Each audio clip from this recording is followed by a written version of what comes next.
In the world of crime, trust is an illusion. Whoever cheats, sooner or later, pays the price. Some sentences are not given in courts, but in the shadows, where there are no judges, just scores. When a mistake is made, the response is rarely immediate. It is calculated, planned, and, when it arrives, there is no escape. That night, everything was recorded. A silent warning to those who believe they are above the rules. Sit back, put on your headphones and join the story.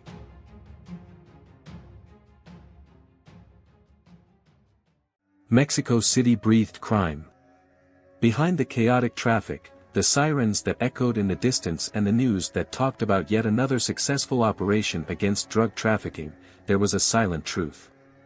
Crime was not fought, only redistributed among those who had enough influence to decide who should survive.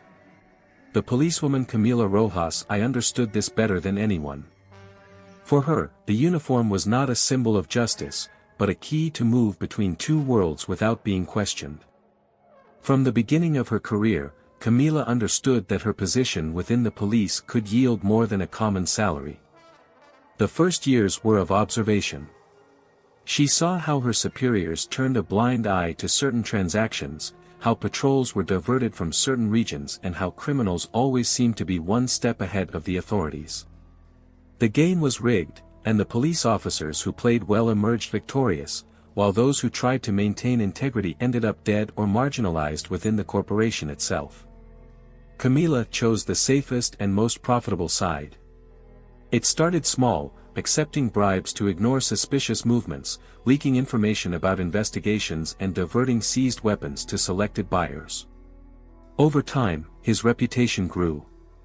She was not just another corrupt police officer, but an essential player in maintaining the balance between the power of the police and that of criminals. She didn't belong to a specific cartel, but worked for anyone who could pay well. This kept her safe for years, preventing her from becoming an easy target. However, what made it a valuable piece also made it vulnerable. When you work on many sides, it only takes one mistake for everything to fall apart.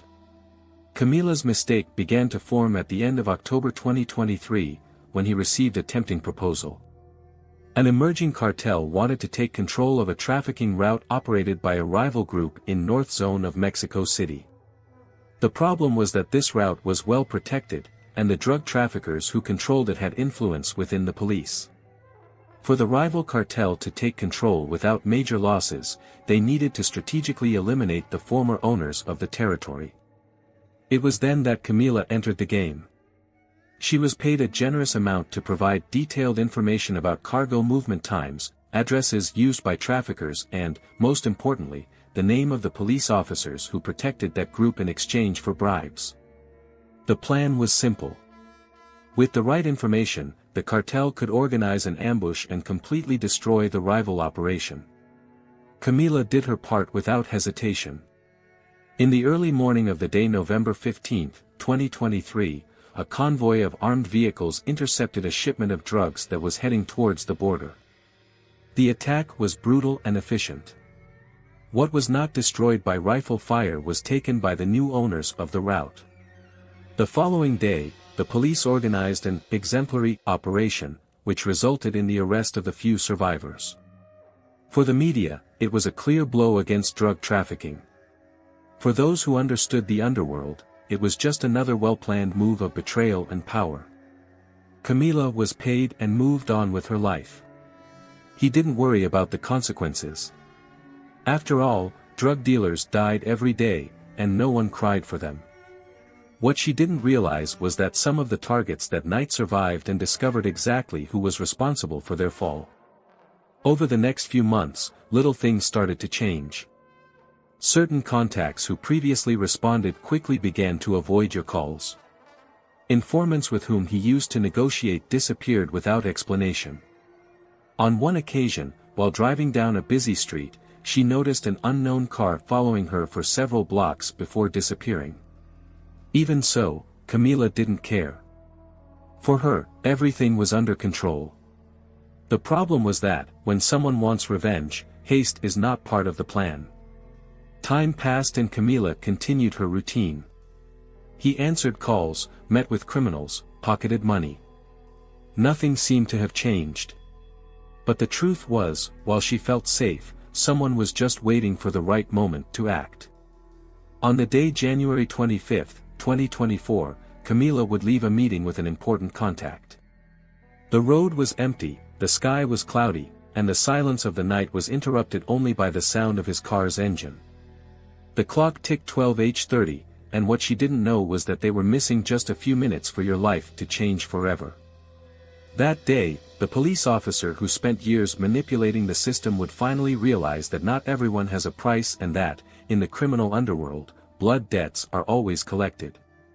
The night stretched like a veil over Mexico City. The empty road became increasingly lonely as Camila Rojas walked towards the city center. She had just left a profitable meeting with one of her contacts and was now driving slowly, feeling the comfortable weight of the gun in her holster and the briefcase full of money on the passenger seat. For her, it was just another day at work, another cycle where valuable information was exchanged for money. But the tranquility of that night was about to be ripped from his hands. The first sign came in the form of a black car parked on the side of the road, hazard lights on, with no visible license plates. Camila slowed down, her trained instincts recognizing something strange in that scene. She had seen situations like this before, ambushes set up by inexperienced criminals trying to trick unsuspecting drivers. She thought about speeding up and passing straight by, but then she saw something that made her freeze. 50 meters ahead, a black SUV blocked the road. His muscles instantly tensed. The heart accelerated. It wasn't a coincidence. It was a trap. His eyes darted to the rearview mirrors, searching for an escape route. She could reverse and try to escape along the side of the road, but one detail made her abandon that idea immediately. In the rearview mirror, he saw a tall man moving silently along the side of his car. His blood ran cold. His body reacted on pure instinct. With a quick movement, his hand slid into the holster, grabbing the gun. But before he could even unlock it, the driver's door was brutally ripped off. A strong hand grabbed her arm, pulling her out with controlled violence. His body slammed against the cold hood, pain radiating through his shoulders. The impact was quick, but the real pain was just beginning. Before he could react, he felt another hand tug at his holster. His weapon was taken away before he had any chance to use it. He took a deep breath, trying to regain control. Camila was no ordinary victim. She knew how the game worked, she had already participated in interrogations, she had seen prisoners begging for their lives. But that night, for the first time, she was on the other side. The silence around him was deafening. The men surrounding her didn't shout, they didn't swear, they didn't show any haste. They had a plan, and it was much worse than any impulsive kidnapping. Camila tried to lift her head to see who they were, but a firm hand pushed her against the hood again, immobilizing her. His heart hammered against his ribs. His eyes were drawn to something that fell onto the white bodywork of the car. Your badge. The metal gleamed in the dim light from the road. A cruel reminder that your position, your uniform, they didn't mean anything there. At that moment, he understood everything. They knew exactly who she was. And they didn't care. The air felt heavier. His body, once trained to deal with danger, now trembled. He tried to control his breathing, but his mind was collapsing, desperately searching for a way out that didn't exist. The three men who had gotten out of the SUV were around him. They wore dark, simple clothes, but their posture betrayed the experience. They carried no visible weapons, and that only made everything more terrifying. Those who don't exhibit power don't need it to be in control. One of them, the one who appeared to be the leader, slowly walked to the hood, picked up the badge, and turned it over in his fingers. The metal reflected the cold light from the police car. Camila wanted to scream, she wanted to react, but there was no room for resistance. His captors weren't there to ask questions. She tried to convince herself that she could get out of this situation, that maybe they might want money, that this was all just an extortion attempt. But when he felt the pressure of fingers on the back of his neck, forcing his head even more against the hood, understood that it wasn't about money. It was about something that no amount of money could fix. In the corner of his eye, he noticed a small detail that he hadn't noticed before. The police car's camera was still on. The men knew this. And they made a point of keeping it that way. The game had changed. For years, Camila had manipulated criminals, sold secrets, betrayed allies without hesitation. Now, she was just another victim of the very system she helped create. Her mistake had finally caught up with her. And that night, no one would come to save her. The night remained silent on the deserted road, but inside Camila Rojas' mind, chaos had taken over. The pressure against the hood of the car kept his breathing short and ragged, while the three men around him continued relentlessly, without haste, without hesitation.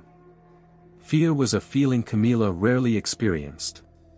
She had seen the panic in the eyes of many criminals when they were captured. She knew how to recognize the signs of surrender, the involuntary tremor, the cold sweat, the despair of someone who already knew there was no escape. But now, for the first time, I felt it all on my own skin. The badge that once guaranteed him power and immunity now rested on the white bodywork of the vehicle, useless, worthless. The men who surrounded her didn't care about titles, they didn't respect hierarchies, they weren't there to negotiate. They were there to settle the score. Camila tried to open her mouth to say something, to argue, to offer money, but before she could utter any words, she felt a sharp blow in her stomach. The blow was precise, knocking the air out of his lungs and bending his body over the hood. Pain radiated through his torso, and for an instant his vision blurred. She gasped, trying to catch her breath, but the second blow came before she could stabilize herself. This time, it was stronger, more accurate, calculated not to kill her, but to leave her unresponsive. The strength of the men was methodical, disciplined, as if each movement had been planned in advance. They weren't just hurting Camila, they were making it clear who was in control. The car's camera was still on, flashing discreetly on the dashboard. That wasn't a mistake. They wanted everything to be recorded. Time passed in a distorted way. Minutes felt like hours.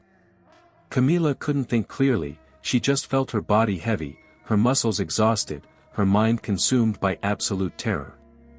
She always the predator, never the prey, but that night she was nothing but a warning to others. At some point, his body gave out. Her knees gave out, and she slid to the rough asphalt floor. The police car's lights flashed, casting ghostly shadows against the SUV blocking the road. One of the men bent down beside her and cupped her chin, forcing her to look at him.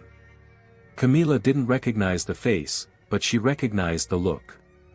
It was the look of someone who had lost everything and had nothing left to fear. This was the moment when she must plead for her life. But Camila already knew that there was no prayer that could save her. The men moved away. One of them took the badge and threw it over her body as a cruel reminder of what she once was.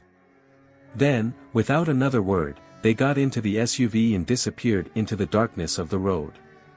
Silence once again dominated the environment. Camila remained lying on the cold asphalt, her eyes turned to the dark sky.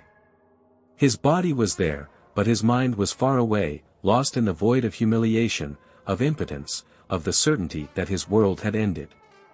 The next morning, a video began to circulate through the underworld. The images showed a police officer lying on the side of the road, with her uniform torn, dirty and without any trace of authority. His badge glittered on the asphalt, thrown inches from his body. In the recording, the men said just one sentence before leaving. "That's the price of betrayal." And then, the video cut. Camila's fate no longer mattered. It had been erased, not by death, but by contempt. His name became just another example, a warning to anyone else who thought they could play both sides without consequences. In the end, blood debts are always collected.